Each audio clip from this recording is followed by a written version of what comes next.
ఓం కాత్యాయనాయ విద్మహే కన్యాకుమారి ధీమహి తన్నో దుర్గిః ప్రచోదయాత్.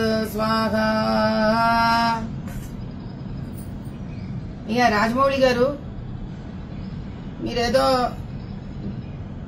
దేవుడు అనేవాడు లేడు లేదా నేను నమ్మను, అసలు ఆంజనేయ స్వామి అనేవాడు ఉంటే గనక ఇలా ఎందుకు జరిగింది, ఇలాంటి ప్రశ్నలు మీరు వేశారు కాబట్టి ఏదో కాస్త భక్తి మార్గంలో ఉన్నాను, ఒక చిన్న సలహా ఇస్తానండి. నచ్చితే తీసుకోవచ్చు, లేకపోతే వదిలేచ్చు, ఇబ్బంది ఏం లేదు.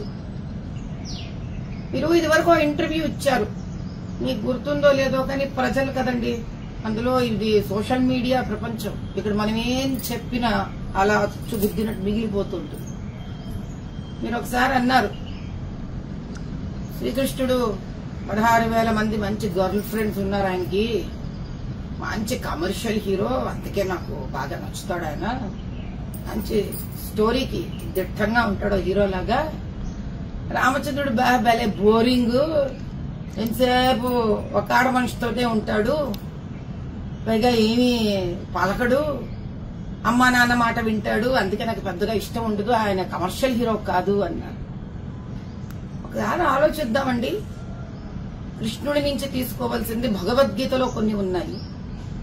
ఫలితాన్ని ఆశించి ఏది చెయ్యకూడదు, నీవు చేసే కర్తవ్యాన్ని నువ్వు చెయ్యి. అంత ఇష్టం ఉండిపోని 16,000 గర్ల్ ఫ్రెండ్స్ అనిపించుకున్నాడు మీతో. ఆయన పాప ఏం చేద్దాం, కలియుగంలో ఇలా ఇలా ఇలా ఇలా ఏడ్చింది మా జీవితాలంతా. పోనీ ఆ భగవద్గీత కృష్ణుడు చెప్పినవని నేర్చుకున్నారా? లేదు. ఏకపత్ని వ్రతుడైన రామచంద్రుడు కలియుగానికి ఆదర్శ పురుషుడండి. బయట పోయి ఒక ఆడపిల్లని, ఆఫీసులో ఒక ఆడపిల్లని, స్త్రీలను వేధించే వాళ్లకు అలా వేధించకూడదురా. స్త్రీ పూజ్యనీయురాలు. ఏకపత్ని వ్రతంలో ఉండే ఒక గొప్పతనం దానికి ఉంది. తల్లిదండ్రుల మాట వినాలి. మాతృదేవో భవ, పితృదేవో భవ, ఆచార్య దేవో భవ. ఇవన్నీ నేర్పించిన వాడు రామచంద్రుడు. అయోధ్య రాజు రామచంద్రుడు. భారతదేశంలో సనాతన హిందూ ధర్మానికి పునాది రామచంద్రుడు. రామ రాజ్య నిస్వార్థ స్థాపనను నేర్పించిన వాడు రామచంద్రుడు. ఇవన్నీ వెళ్లాలంటే భగవద్గీతలోని సారాంశం తెలుసుకోవాలని నేర్పించిన జగద్గురువు కృష్ణ పరమాత్ముడు.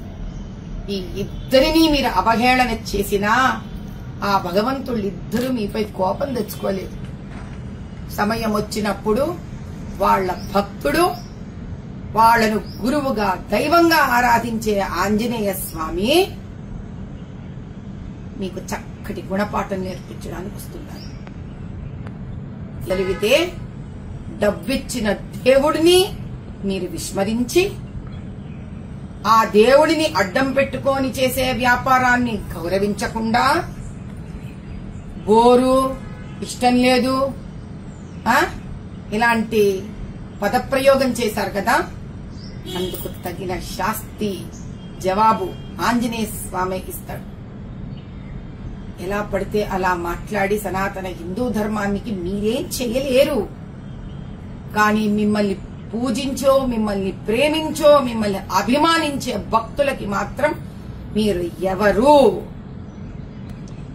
అనేది మాత్రం తెలిసిపోయింది. దయచేసి ఇంకొకసారి ఇలా మీరు మాట్లాడరని, భగవంతుడి ఉనికిని తెలుసుకుంటారని ఆ పరమేశ్వరుని ప్రార్థిస్తున్నాను. రాజమౌళి గారు, దయచేసి మీ మాటలను వెనక తీసుకోగలరని ప్రార్థన.